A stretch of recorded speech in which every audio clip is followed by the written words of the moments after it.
All right, hello and welcome to Swing It and Ding It, an iHeartMedia podcast presented by Draftkings Sportsbook. And we have the return of a guest, but we don't want to bury the lead here. We have some breaking news, some major news to talk about with our Swing It and Ding It family is growing. And the great Danielle Matthews and her husband Brandon made an announcement last week. Danielle, congratulations. Thank you. I was thinking this was breaking golf news. No. We have to start with the baby coming. The baby, yes. Yep, we just came back from the doctor's appointment. That's why we had to push it back. So thanks for... I could just picture Brandon winning a tournament this year on the PGA Tour and you handing the baby next year maybe, right? I could just see it. I see it happening. With Jim Nance's syrupy narration. It's gotta happen. That's great stuff for the vision board. I'm going to have to add that. Oh, yeah. Yeah. Thank you guys. Thank you. You got to add it. But we welcome back Patrick McDonald, golf writer, CBS Sports, First Cut podcast, also status update on YouTube. We're going to get into all that. Patrick, I looked, last you were on was a simpler time in the world of golf. It was around this time, January 12th, but 2022, we were talking about Cam Smith getting a win, right? And that was all we were talking about. Things have changed a little bit in the world of golf since then, have they not? Yeah, just a little bit. Danielle, congratulations. It's a tough act to follow the announcement of a baby with the announcement of me as your guest, but hopefully I'm okay here. And yeah, the last 2 years have been insane. And I think I've been wrong about everything like 90% of the time, which I think everyone has too. They just won't really admit it. Yeah, no, there's no doubt about that for sure. So let's start with what you have going on now. You've obviously made a little bit of a change in what you're doing, and you have some new things kicking off. So just talk about where things are for you. Yeah, I'm kind of just everywhere. I kind of feel a little bit too spread out, to tell you the truth, but I'm still with CBS Sports, still writing for the website there. I have my own newsletter, and I recently started my own YouTube channel just because I kind of just want to. We chop it up a lot on the First Cut, a lot of dumb, stupid talk about whatever, really. And those episodes can go an hour and a half long. And so I kind of just wanted to get back talking like golf, quick hit, short form golf. I think you see this new generation coming through. One, they don't really read a ton of articles, which is kind of not great if you're a golf writer like me. And so two, I want to get more into short form analysis and kind of, put some tape out there for coaches and scouts to see potentially for what could happen in the future. Well, I tell you, you're probably grown bored of talking about how much money players are making. All we talked about, it seemed, during 2022 and most of 2023 was money. And I think it really I'd like to get back to just talking about golf too. I mean, I'm so sick of hearing about this guy left for $300 million and some of the people saying it's $500 million. Nobody ever knows. Nobody really knows. And nobody knows if he's ever going to see that kind of money. But it's just kind of made me feel dirty, Patrick. Yeah, I think you're probably in the majority where the golf fan, at least on the internet, which is a small subsection of the golf fan. I always have to remind myself, I think the average golf fan is probably someone like my dad who plays during the weekend, just tosses on the coverage Saturday afternoon, Sunday afternoon.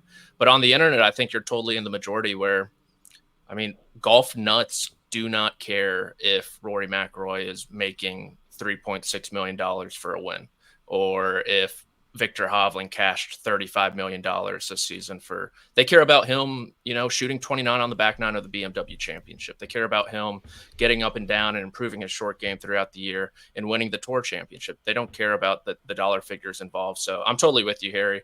I think the vast majority of internet golf fans are as well. And hopefully if this deal goes through, which I'm confident it will eventually, we can get back to what's most important. That's just the golf. Go ahead, Dee. No, I was going to just get into, like you said, the deal. If you think it will go through, 3 days ago, we saw breaking news, as some call it. And, no surprise to me, really, that it's being pushed back again. Just wanted to hear your thoughts on that. We heard Jay Monahan categorize PIF and DP World Tour discussions as active and production, but we've still seen no active framework. We've seen Rahm leave. Where do you think this is actually at? You said you thought a deal is going to get done. Yeah, I do. And I mean, talk about a news dump on New Year's Eve. I think that might have been the first of its kind. Classic Jaybird there. And they didn't even set a new deadline at all. It was as vague as Nothing. possible, like you said. Really, no new information came out. But I look at all the parties involved, PIF, SSG, and the PGA Tour, and I personally just see way too many positives for all of them to come together and make this deal done. From the PIF's perspective, if you come with the PGA Tour, you get all that built-in infrastructure, the history, the credibility, the TV contracts the PGA Tour already has. You can't buy history. You can't buy, that type of infrastructure. I think even they would admit, Live Golf, that is, that they've struggled within North America. Some of their international events have been great, Australia, Valderrama, obviously, but I think within North America, they've struggled. And so if you do this deal with the PGA Tour, one, you solve that problem. And two, you kind of get the green light that these uneasy corporations who aren't really willing to work with you right now. Well, if someone like an Arthur Blank, Steve Cohen and the PGA Tour are willing to accept your money, that opens the floodgates, in my opinion. And that really is the goal, the underlying goal of the Saudi Arabian PIF. Yes, it'd be awesome if Live Golf turned profitable and it turns into a great league. But if they're able to kind of divest their holdings more and open up that spigot to more investment from, the West, I think it's huge for them. And then obviously from the PGA Tour's perspective, if they do a deal just with the private equity money, that kind of just feels like a Band-Aid, a temporary solution. And PIF would just keep on poaching people, like you said. How do you foresee this? And you're allowed to be wrong because we have no idea, but I've Thank been God. thinking about it. I think you said 90%, right? You were wrong 90% of the time. Yeah, so we're and going to stick with that. That's conservative. That's okay. Yeah. 90% is okay. But how do you see it meshing in your mind? Oh man, I know Rory McIlroy was on a Sky podcast that dropped last night. Stick to football. Yeah. Yeah, and he said something along the lines of Indian Premier League, which is the cricket league out there. I'm not too well versed in that, but he pretty much said give Liv 2 months of the season and then kind of give the PGA Tour the rest. And look, I think Rory's a great guy, but he's been wrong a lot, so I'm not going to go that route. He might be wrong 95% of the time. So I'll get the title on that one. But I kind of see a scenario where there's almost like a Champions League of sorts where you play the regular PGA Tour, you bring all the players back, which is going to get sticky, I think. But you have this underlying league where once every 6 weeks, once every 5 weeks, kind of in place of the signature events almost, you can have Live, you can have those team events where those guys go. I'm not sure. I think there's so many possibilities, so many ways you can fold Live in or bring kind of the top tier players over to Live as well, where these guys haven't really known what they're doing this entire time. And I think with so many options on the table, it might be detrimental to them instead of just having okay, we can bring Live Golf players back to the PGA Tour. We can incorporate maybe a team playoff event, or we can just take the fall series and make it more Live-like. I think if you look at those three potential options, they'd be able to get something done. But I think there's so much out there and so many unknowns that I am a little afraid they might trip over themselves. Interesting.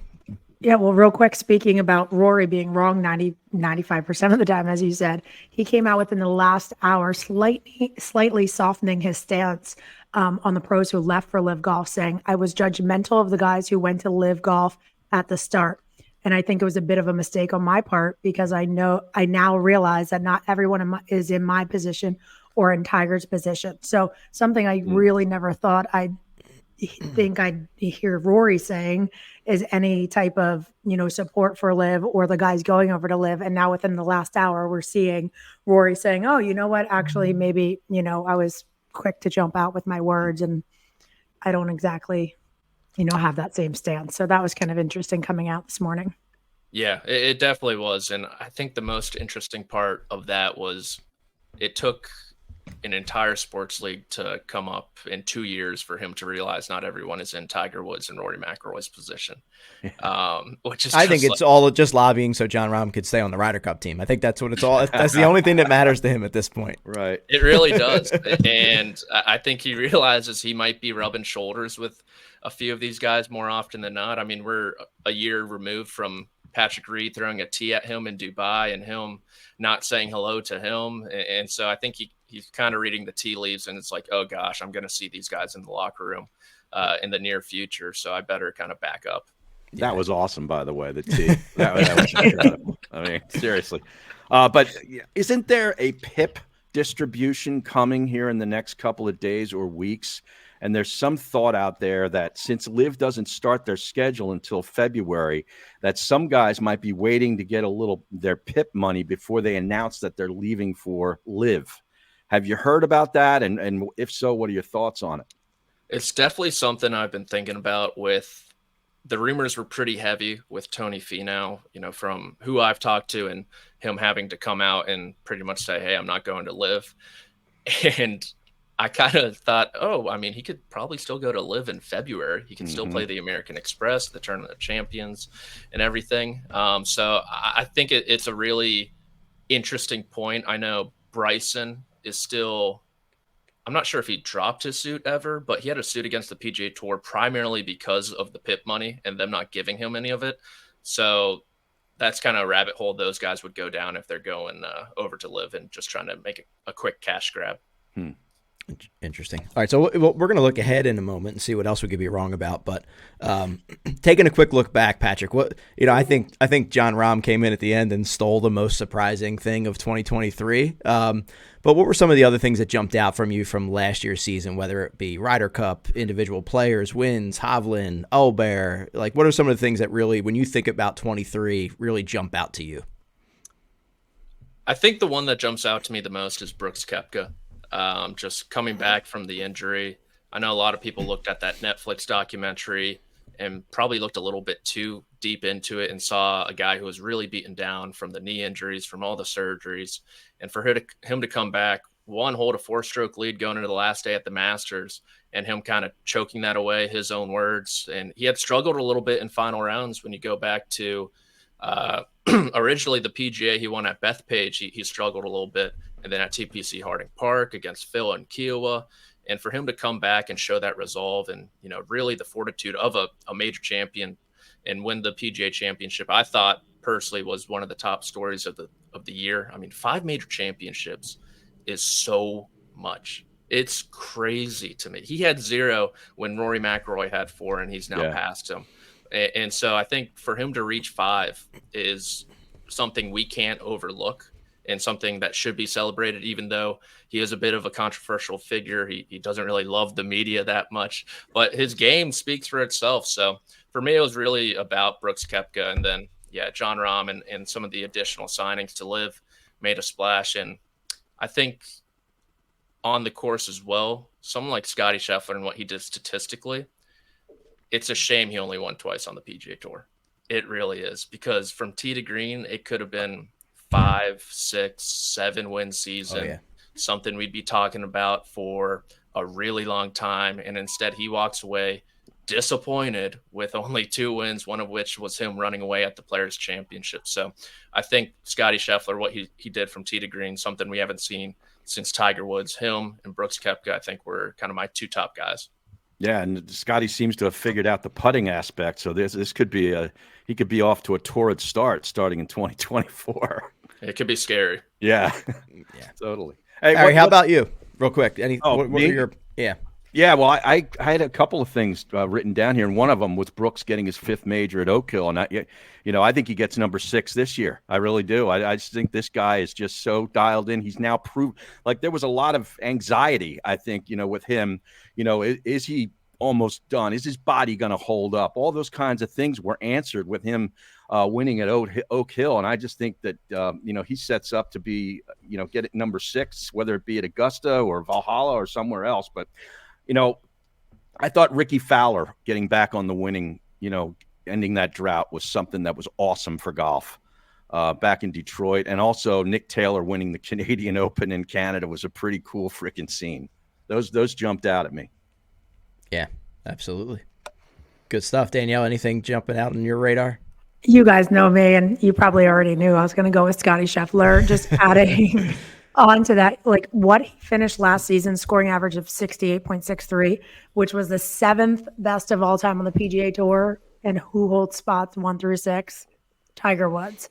But just as we were talking about earlier, is just, nobody's done it since Tiger, and just watching him and what he's done, it's just, he was my guy this past year. So that's where I'm at for 2023. Yeah, no doubt. When we look ahead to 24, some incredible major championship locations, right? I want to get kind of some perspective from you guys on, outside of obviously the Masters being at Augusta, you have the PGA in May at Valhalla, U.S. Open in June at Pinehurst #2, and then the Open in July at Royal Troon in Scotland. Just some incredible courses.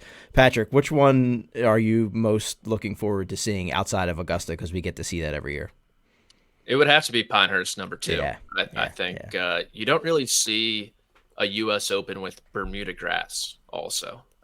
You think about, the classical Northeast courses like Oakmont, Wingfoot, Shinnecock. They're out there in LACC last year. So I think it's an interesting wrinkle, and obviously the Core and Crenshaw influence that happened with the course and kind of bringing it back to the heyday is going to be a lot of fun to watch. Hopefully it's really firm, really fast. You're going to be seeing guys with really difficult short game shots needing to, use their 60 degree when they might not want to. And so I'm really looking forward to that, because I think it's really going to test them. And it's not too far away from me here in Charleston. So that one, and just seeing, like Brooks Koepka was kind of in the mix there. Ricky Fowler was kind of in the mix there back in 2014. I know Keimer kind of ran away with it, but I think it could set up for a really good U.S. Open. I think, honestly, it might be Tiger Woods' best chance to contend at a major championship this year. I know people look at it Augusta. Obviously, he's made the cut there like 23 times in a row, but the weather there has been kind of dodgy the past few years, which obviously doesn't help. So you give Tiger Woods a June in North Carolina on a firm and fast golf course where he can think around and use that brain, which is his biggest tool right now. I think that's probably his best bet. But first, he's got to get in. He's not even in the U.S. Open right now. Wow. True. Which So is Harry, a wild thought, yeah. Harry, we've talked before about, where we rank the majors, just the major itself. But when you talk about the individual courses, what stands out to you as something you're excited to see? From these four, well, Royal Troon, they only make the Rota every couple of years. It seems like forever since Henrik Stenson and Phil Mickelson engaged in that epic duel on Sunday, where it was just like shot for shot. It was unbelievable. And then you have the history of some of the Texans from America that have won there, and Justin Leonard and Todd Hamilton came out of nowhere way back in, what was that, 2003 or something? I forget when it was, but I never even heard of Todd Hamilton. But is there going to be another Texan, Scotty Scheffler or Jordan Spieth, to take down an Open championship over at Royal Troon? I just love the Open. And, you never know what the weather's going to be. Is it going to be baked out? Is it going to be, rain sideways? It's just so much unknown and so much history. If Harry's there, it's going to be rain. Oh, there'll be rain if I'm there. Yeah, no doubt. That's true. That's very true. I was at Pinehurst when Michael Campbell won, though. When was that, wow. Patrick? Back in 05, 06? Somewhere around there? Yeah, must have been. Yeah, that place is special. Wow. Well, so Patrick, we'll end on the Sentry Tournament of Champions, just to kind of get your thoughts on, as the season kicks off, what jumps out to you, whether it's individual players, whether it's trends. Like, what are you looking to see to start this season off? There's a couple things. One, I'm kind of interested to see if the signature events are going to be as successful as they were the first time around. Kind of like how Danielle alluded to, and myself, it seems like everything the PGA Tour has done has just been kind of throwing something at the wall and hoping it sticks. And this new iteration of making it no cuts, only 80 players, it kind of felt a little bit like that as well. So I'm interested to see if, now that the first year shine is off, if they're going to have as much success, because they were great tournaments in 2023. I think the API was one of my favorite tournaments of the year, with Kurt Kitayama, beating all those titans, Scheffler, Spieth, Cantlay, and all those guys down the stretch. So that's kind of a little subplot I'm looking at. And then player-wise, it's really hard not to look at Scotty Scheffler. Like Harry said, if he learns how to putt, and I work with Mark Immelman, who's on the course for CBS every week, and he identified something in his stroke midway through the year, and he said after the Bahamas, he's like, uh-oh, guys, like this could be very, very dangerous for everyone else on the PGA Tour. And even if his tee to green metrics regress just a little bit, but the putting improves, I kind of like that profile a bit more than what he did last year. So I think it could be a historic year for Scotty Scheffler. I think it's a huge year for Jordan Spieth with baby number 2 now in the house. He's 30 now. What's he going to do in this second chapter of his career? I think is really interesting. He's healthy again, which I think is huge after that wrist injury in May. He re-injured it a little bit in the offseason, but he seems good to go. So I think, like Harry said, the Texans, Jordan Spieth and Scotty Scheffler, maybe one of them pick off that Open Championship, but those are the two big names I'm looking at.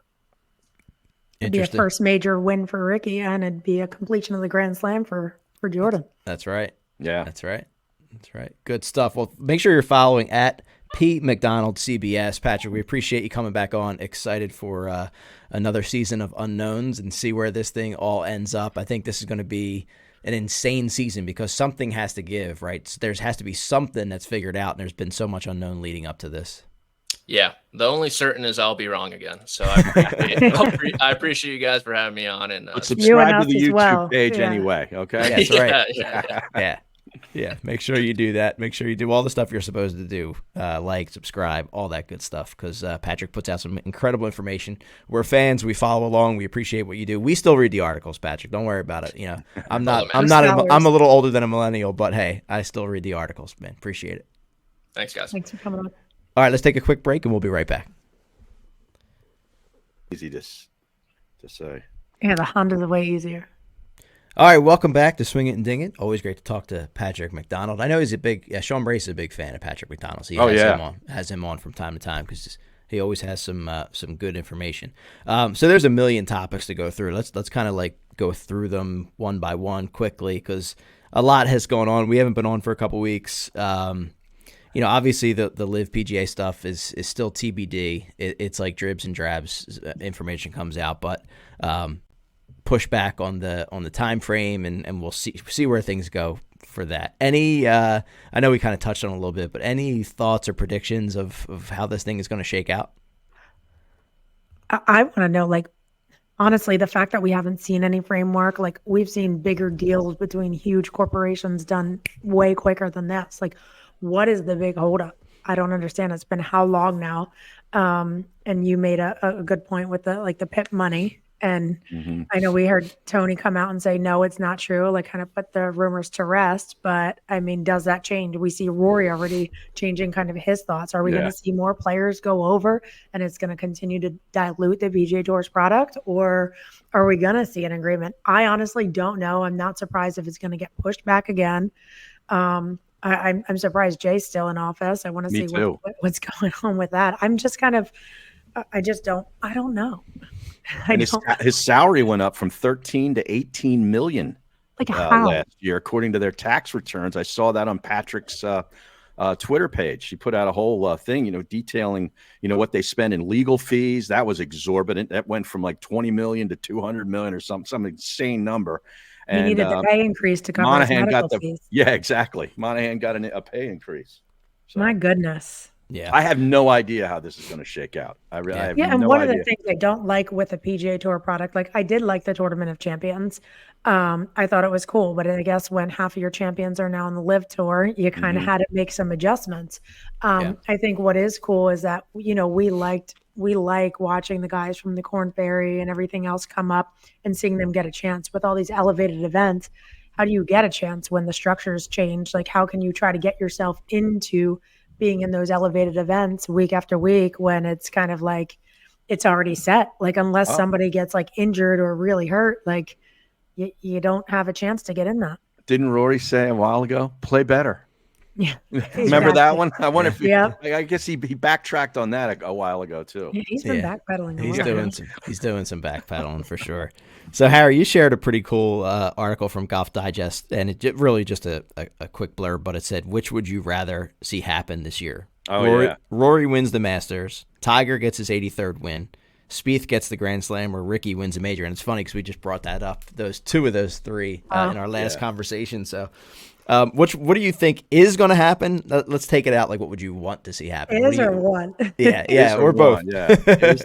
I think Jordan is eventually going to get the Grand Slam and win a PGA. I don't know if that happens this year or not, but he's 30 and really in the prime of his career. And I just, with his creativity and imagination and the way he can get hot with the putter at times, and his short game is just brilliant. I think he's going to eventually do it. I think Rory will eventually win a Masters. I don't know if it happens this year, but the one thing that we're running out of time, and we might have exhausted all the sand in the hourglass, is Tiger Woods for number 83. So I'm going to take that one. It's kind of obvious, but that's what we all want, right? Yes, like Tiger to win again. I remember when he won the Masters, and I was like, "What? Like, how is this thing?" It was insane. Like, I ranked that up as like being such like a great sports memory, and it's like now we're talking about could he possibly get his 83rd tour win? And what we saw in his return, it's Harry, like you said, it's not like it's super probable, but we all want it to happen. Yeah. Yeah. So we got a little bit into the predictions, but how about on the personal side? What are your personal golf goals this year? I'll start with me because mine remains the same year in, year out, which is to break 80. Yes. And I have yet to do it. I might need to readjust it just to break 90 at my own home course, the Legacy Club, because I just can't score there. But that remains the goal for this year. Yeah, that's my primary one as well. I've had some, sub 49s involved in the 18, but the other 9 kind of blew me up. I usually start out really bad and then finish with a flurry, and I'm like, man, if I could just put that back 9 score on the front 9, I'd be shooting 78. Start on 10, Harry. Yeah, exactly. Start on 10. But that's number 1. But number 2, I think it's just I started working on this in the latter part of maybe the second half of 2023, and that's just just having a better attitude out on the golf course. And by doing that, I've really just enjoyed myself so much more. And it's hard. It's hard for me. That's something I really had to focus in on and work on. But it's paying some dividends, and I want to continue in that vein in 2024. Nice, Harry. nice. I'm going to piggyback off of you because that is something you and I both very type A, so competitive. When you try to take away just getting frustrated at poor shots or not playing well, and it's hard to focus on having a good time. But I'm the same way. I played 9 holes with Brandon. Obviously, he can only do some light chipping and putting right now. I'm convinced him to give me 4 strokes a hole, and I destroyed him. I like the first or second hole, he was trying to give me 1 shot a hole. I'm like, you've got to be kidding me. So obviously I was pissed after the first hole because I had a 7, and him not even hitting driver had a 4, and I'm like, this is bullshit. Or whatever. I was frustrated. And he's like, just enjoy. Look how beautiful it is. The weather's great. And I'm like, easy for you to say. But once I kind of calmed down and was like, okay, let's relax and enjoy this. And one note that, probably doesn't, it's not applicable to you, but to me, Brandon always says to me, you have no right to get mad because you don't practice. So he's like, once you're practicing 3 or 4 times a week, then you can get pissed if a shot you hit doesn't go where you want it. He goes, but you don't practice. So if you 3-putt, it is what it is. Yeah. Start practicing. Yeah. So I'm going to try to have a better attitude, maybe practice a little more. We all play with those guys in a scramble, and they're all pissed off. It's like, when's the last time you played? It's about a month and a half ago. It's like, what are you mad? 3 times a year, and they're getting upset at themselves. Yeah, That's me. And I'm like, come on. Yeah. How about Harry? Harry, I see that Lulu hat. I confused Lulu and Harry. Also, we're all a sweatshirt club today. Yeah. How about our friend Trox on Instagram post? What a way to end the new year. He's playing at Lulu on a New Year's Eve day, and we've played that 18th at Lulu, where if you go right, you're on the street. Yeah. And I think the last time we played there for the Talarita event, I went in between 2 cars.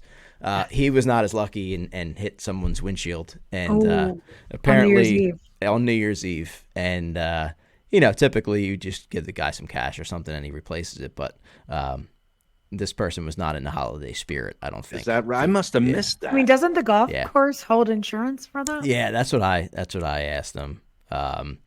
He wanted to do a full police report and do the whole 9. So Yeah. It's like not vandalism. I'm playing golf and I hit that shot. Like, I'm sorry. I'd rather Happy New hook Year. the crap out of it and be in the 13th fairway if I'm going to miss the fairway than being on that street. I don't know how it doesn't happen more often because it's a busy street. Yeah. And, if you're someone who now Trox is a lefty, so he obviously hooked it. Yeah. he hooked it. For us, it's more of a slice, which is The last hole of 2023. Exactly. Poor guy. Exactly. Wow. Yeah. Yeah. So thoughts and prayers. Sorry to hear that. Thoughts Trox. and prayers for Trox. Yeah, you know what I'm saying.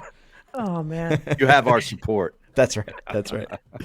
Our DraftKings contest, we kicked one off for the start of the season. So there's still some spots available. Spots? Okay. I put in a squad just before the show. I think we got 16 out of 25 taken, or 24. Nice. At 17 because I'm joining. 17. Okay. Yeah. Wait until after the show. Let me get this in. Yeah. So hop in there. Let's talk about Jason Day. I mean, you heard the rumors with Tiger Woods with Nike possibly ending that relationship. Harry, do you think this was a preemptive strike by Jason Day to get out while in case bigger things happen in that world? It could be. I didn't really think about it that way, but yeah, I mean, I know that his contract was coming to an end and he was going to be a free agent, and that's when Stephen Malbon, who I follow on Instagram, very interesting follow. This guy lives the life, man. Like, he's an entrepreneur and he's playing all the great golf courses. And riding around in Bentleys. He's America's guest, is right. And has buddied up with a lot of the tour players, and they reached out to Jason Day, and one thing led to another, and now he's got a guy on tour to represent his line, which is a different line. Moose, you and I need to check this line out because they've got it's different stuff. It's awesome. It's very modern. It's cool. It's a little modern, but then there's also a throwback element to it too. Yep. Retro, with some of their stuff. Yeah, like a retro thing. So, and I understand Charlie Hall is coming on board, which really interests me. Yeah, the LPGA tour wearing this Malbon. I mean, geez, that got my attention. So yeah, it's really cool. I'm not a Nike guy, and I thought that the product that they put out is bland. It's just like, I don't know. It's stuff that I don't buy. But this Malbon, he got my attention. I think I'm gonna have to check out the website and pick something up. Oh. Like you said, their style kind of pushes the envelope a little bit. Yeah. One of the long drive guys, my friend, known as Jesus of Golf, Jacob Galladay, he does some modeling and is an influencer, if you will, for them. So, and he has like longer, Jesus hair, if you will. Mm-hmm. And like you said, it's not typical, but the price point on their apparel and golf gear is very elevated. Very high. More so than Nike, Adidas, anything like that. So they can definitely afford to have some staff on there like Charlie Hall. Well, I know they got hoodies, and I'm sure they got joggers to interest. Oh, they got you hip. Yeah, they got joggers. They got hoodies, bags. Hopefully, Mike Powers. Hopefully, Powers is listening to this and is going to clip it and send it to them because we are open for an apparel deal. We're talking to several different people right now, but nothing is confirmed. So we are available. Moose is all about that ankle porn. Oh yeah, he loves you that. got to free those ankles. You got to free those ankles. You know what, Moose? I'm gonna have to send a photo. I got Brandon some of the. Oh my God, why am I drawing a blank? My brain's not working. Joggers, really nice high end golf brand. So I'll let you know who it is. I don't know why my brain's not working. McCade makes a good one. There's a couple of them. They also make nice dress shirts. They're emailing me every 10 minutes now since I placed an overpriced order. So I'll let you know and send it to you. Not Red Vanley, is it? Mm-mm. That's pretty good. They make nice slacks too. Yeah. So Harry, you mentioned Tiger. Yeah. Had a little birthday. 48 years old. Man. He's almost 50 years old. Yeah. I mean, Mizzen in Maine. Oh yeah. They were with Mickelson for years ago. They did that dress shirt that he used to wear. Yeah. To play golf, if I remember. Wild. Yeah. Yeah, their joggers are nice though. It's like they can do a dress jogger and like a casual jogger. So, like Harry said, you're into that ankle porn. Check them out. Oh yeah, yeah. 48 Moose. I mean, he's 10 years younger than me, and I think his body has been through way more than any 58-year-old basically has been through. But man, you watched him at the PNC with his son, which I know we all did, and he's towards the second day, the event, you start to see him limping a little bit. I noticed a little bit of a limp. I know the announcers didn't want to recognize it because God forbid we announce and say that, the facts that Tiger still looks a little sore. But man, it was great to see him out there. Hopefully he'll be out there once a month for the next 6 months. And, maybe he tracks down number 83. Yeah. I'd love to see that. Yep. After this year, you think he's done? You think he's retiring, or you think he just can't? I think he's going to have to be carried off the course. He just can't. Yeah. But I don't think will he ever play in a Tournament of Champions event? With the Champions Tour, you mean? Yeah. I don't know that he has any. I don't think he would. I really don't. Not for another decade, I would say. Yeah, exactly. Not for another decade. He turns like 70. He's like, okay. Yeah. Harry, your boy Cam Smith. Your boy Cam Smith got married, huh? How about that over in Brisbane, Australia? And I saw the picture of the wedding party. There was about 80% of the guys were mullets. Didn't get a haircut. Cam still had the mullet, but he had a lot of product in it. He looked good. He had a nice, of course, a nice tux on. His bride looked terrific, and I'm sure that was a hell of a party. God! Because we know those Aussies. They were doing some shoeies. They get after it. Yeah, exactly right. So no doubt. Good for him. Yeah. Good for him. And then there's the Player of the Year, Rookie of the Year. So what are you thinking there? What's? Well, I mean, the rookie, we know it's Eric Cole and Aubert is pretty much it, and it's just Nico and Vincent. I don't think hold a candle to those two. No, and I think it was Eric Cole until the last couple of weeks of the season until he won. Yeah. Now he had to to win in Europe, which I don't think has any influence on it. But then when he won at RSM in the last event, it's like, do they value one win over the consistency and the breadth of the season? I mean, he had 7 top 10s and 2 runner-ups, I believe. And just came out of nowhere. Was one of the great stories. We talk about storylines of 2023. And he's in the Sentry Tournament of Champions, which is cool. He's up to 41 in the world right now. I don't know what he was, Danielle, at the start, but had to be down in a couple, 300-400 probably. And it was a great story. But do they value a win, or do they like the consistency and close to being a win? I got to go with my guy, Eric. Vote? I'll go Eric. Yeah, I would do the same thing, and it does come down to a vote. So if we're looking at it with the performance over the entire year, it's Rookie of the Year, not who got a win in the end. Wish Eric would have gotten that dub at the Honda, lost in that playoff, but just what did you say? How many top 10s? How many top 5s? I think he had 7. He had 7 top 10s, including 2 runner-ups. I mean, that's a hell wild. of a year. Yeah. That's our Rookie of the Year. Yeah. No doubt. What do you think, Moose? We'll give it to him. Yeah, I agree. Consistency. I think if you take out, but it is tough. I mean, just from a image perspective, due to the Ryder Cup and due to that last win, I think it's going to sway a lot of people. I could see it being very close either way. Yep. Yeah. You guys have no clue who my thoughts are for Player of the Year. No, I can't imagine. I can't imagine who you think is going to be Player of the Year. Yeah. Yeah. Double S. The chef, Scotty Scheffler. I think so too. Yeah. I mean, again, for me, it's like, how do you not like what? So it's Wyndham Clark, Victor Hovland, Rory, John Rahm, and Chef.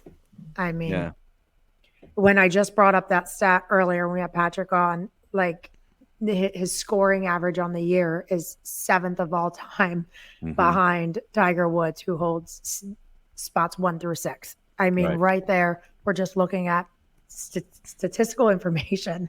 It's like, who did better than them? How do you give it to somebody else? Yeah, I mean, Harry wants to give it to somebody else. Hovland would get interest from me. I mean, just the overall emergence of him as a force. He's now 4th in the world. And I think he needs to be mentioned in the same breath as those other guys that you just, Scheffler, Rahm, McIlroy, Hovland. He's in there now, even though he doesn't have a major. I think he gets one this year. 3 wins, 9 top 10s. He wins the FedEx Cup and vaults up to 4th in the world. I think he should get some consideration. Yeah. He definitely is. He's on the ballot. So no doubt about it. What about you, Moose? I mean, I think it's Scheffler.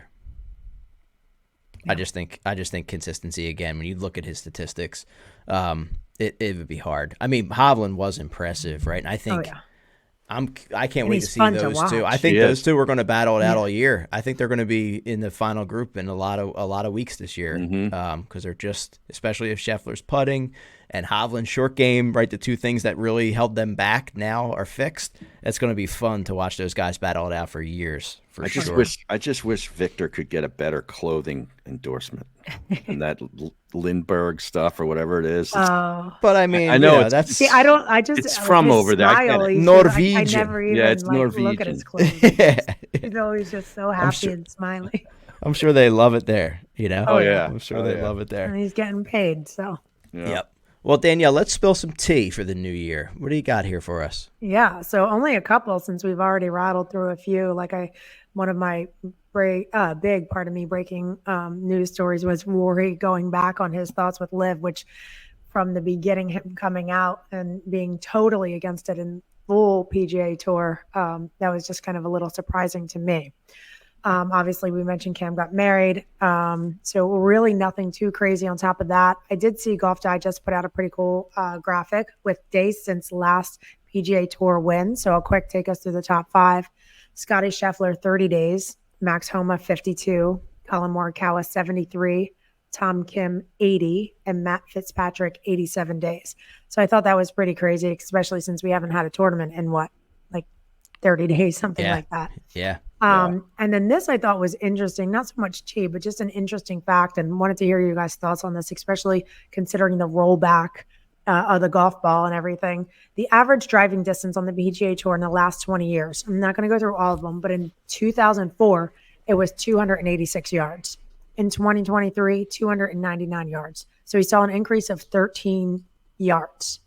So I'm just wondering your thoughts on that with, the equipment, everything else. Everyone says technology has, is making everybody hit it so much further. We need to protect our courses, so on and so forth. But in 20 years, seeing just a gain of 13 yards, is it that substantial that we really need to make this big of a change? That's pretty interesting. I mean, but some of those guys at the top end, I know have gone crazy with distance. But when you say the average, what was that again? Under 300? 298, 299? Yeah, so in 2004 was 286, and then just this past year, 2023, 299 yards. 299. Wow. Yeah, So an increase of 13 yards for the average driving distance on the PGA Tour. Yeah, and 10 years ago at Marion, the final score was +1 in the U.S. Open, and Justin Rose won it. And he's not a guy that bombs it out there. Right. So, I think it is a little bit overblown, and, I don't like the idea of me maybe having to lose 5 yards because I need every stinking inch. I'm going to fight for that inch, as they say. What movie is that? Moose? Any Given Sunday, maybe? Yeah, I think it is. I got to fight for that inch. I need an extra 12 inches on my drive. So I need it all. Hey, now. You know what, too? You gotta look at every sport, right? Yeah. Quarterbacks are throwing the ball farther than they ever had. What are we Hockey gonna players make the are football skating field faster. Longer? Right?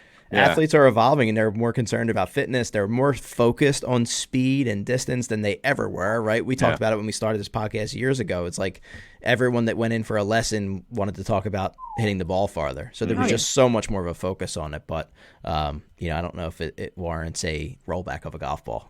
Yeah. So that was just an interesting fact to me. And that's all I have for the tea with D. All right, well, let's roll into the Sentry Tournament of Champions. All 23 winners from last year and those who were inside the top 50 from the playoffs. The only person not playing is Rory McIlroy. 59 players. Pretty interesting. The last 12 winners all played the previous year, right? So some of the rookies that are in there, the stats don't really bode well. The data doesn't say that they're going to do well. 10 of the last 11 winners have won a major or an Olympic gold medal. So this is a cream of the crop tournament for sure. There's been a playoff 2 of the last 4 years, but there's a lot of birdies out there, Harry Mays, on this golf course. How are you seeing things? You got to go low at Kapalua Plantation Course, Moose and Danielle. It's an old pineapple plantation on Maui, and last year, John Rahm won a 27 under with 10 under in the final round. He overtook Colin Morikawa, who blew a 6-shot lead heading into Sunday. 7,600 yards. It's stretched out. A lot of downhill, swooping, of holes. And a lot of them look the same. You mentioned 59 players, no Rory. There's no JT either. He's J2. not qualified. Who won here? He's won here in the past. Yeah.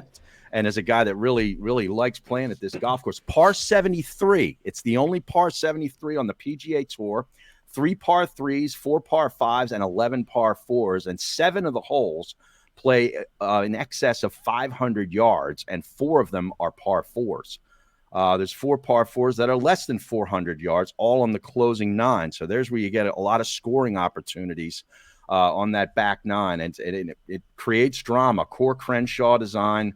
That par 5 18th, which I believe is the hole behind me, is the one that plays downhill. They can stretch it out to 667 yards downhill with a sweeping, sweeps right to left, and there's a big canyon down there, OB to the left. If you're trying to go for the green in 2, it can bring a lot of trouble into play. Plenty of slopes that you can navigate and use to your advantage. It's just a picturesque resort golf to enjoy while we sit home and freeze our rear ends off. So I'm looking forward to it. And it's late night golf too. It's 5 hours ahead. It's going to be prime time stuff. Yeah, that was the course, of course, with Harry Mays. And Harry, that you mentioned that, I posted the ceremonial picture of me bringing the golf clubs in from my trunk, where I thought, hey, maybe I'll get a round in if it's in the high 40s, and now they stay in the house until a day breaks with good weather. Danielle thinks we're both nuts, but that's just how it is. Yeah. Wow. No, I mean, I just checked my watch. It's 66 degrees. We've had some mornings that were like 50. I know you guys are like, I don't want to hear it, but like, I'll send you another hoodie. I have hoodie on. I had my golf hoodie on our last year's hoodie on the other day, but every morning I'm like, oh my God. And then it maybe gets to 70 and then it's back down to 60. I played last Friday, had a great time, a couple of birdies, won some money. And this coming Wednesday, next week, Moose, 52 degrees in the Philadelphia suburban area. So we might be able to get out. Oh, hopefully there's no snow on the ground. Well, yeah, the snow might come this weekend, but hopefully that'll be gone by Wednesday. Yeah. Yeah, so as we look ahead and we see the line here for the Sentry Tournament of Champions, Scheffler is sitting far and away above, right? He's at 600, Hovland 900, Cantlay 1200, Morikawa, Xander Schauffele at 1200. That's somebody I'm keeping my eye on. Mm-hmm. Winners here. The last 2 winners are live guys, Rahm and Cam Smith, right? Then we had Harris English, JT, who won in a playoff over Xander and Patrick Reed, and then Xander in 2019. So I do like Xander at that number. And then I like EVR in a top 5 for 2,500. Oh, yeah. Got to win, is playing well. And then how about this for a top 5 parlay? Xander and Hovland plus 1,100 to both finish in the top 5. 2 guys that I think will be at the top of the board. What are you thinking here? Very nice. I like that. Yeah, you talk about Colin Morikawa blowing it last year. He had a win in the fall, and I'm expecting him to get off to a good start. I would have interest at him to win at plus 1,200. It's a little low, but you can't touch Scheffler at that number, even though he could very well win it and run away with it. I like Morikawa over Homa in a matchup at minus 110. I like Finau in a matchup at minus 130 over Cam Young, and I'm taking JT Poston minus 110 over Denny McCarthy in a matchup. And Poston, he can go low, man. As far as fantasy, if you're in our fantasy contest, $7,200 is all it costs you for JT Poston. That guy makes birdies, and he gets the putter rolling. Look out. Harry, I'm putting a lineup together. Yep. I want to know, Harry. You always say if there's a palm tree, Akshay plays well. That's right. What is he looking like? Do we know anything? He'd be a guy that I would have interest in a fantasy lineup just for that. I mean, I think when this guy looks around and sees beautiful tropical environments, he just gets his juices flowing, man. So yeah, you always say that, and it just is stuck in my head. Hovland too. I mean, Hovland loves this setup too. This type of weather, yeah. Akshay's got a juicy number too. 11,000, 2,000 for top 5, 750 for a top 10. That might be a good play. There you go, Harry. There you go. There you go. I like it. Well, we're excited to see things start back up. Excited for us to be back together, talking golf, and looking forward to continuing. That's right. Looking forward to continuing throughout the year. It was interesting. We put a little a poll on Twitter, and the topic that got the most votes was the local people, right? I think people connect to that, right? If it's their club pro from their course, they're going to listen to the episode, and hopefully that helps us grow fans. Speaking of, make sure you can watch the episodes on YouTube on the Fox Sports The Gambler page. Make sure you subscribe, like, and then we'll post the clips as we always do on Instagram and Twitter. But we appreciate the support. Looking forward to, I may open up registration for the golf outing soon. Really? Because why not? Right? People want to get in. People got You've left been out. asking me about it. Hey, you guys doing that again? That was Oh, awesome. New Year's Eve, there's like a bunch of Philly people down here, and they were all asking. They're like, "How do I get in on that?" And I was like, "Stay tuned, stay tuned." Yeah, so I'm working on it now on the back end, and hopefully What's the I can get it approximate out. date? Do we know? It'll be July 15th. We were the 17th last Okay. year. It'll be the 15th this year, so right around the same time frame. I'm sure it'll be 164 degrees out. Beautiful. And it'll be a great time. And wait do you see the changes at the Legacy Club from then till now. I love Gonna that place. blow you away. And we're doing the one and done pool too. I sent an email out, gauging interest.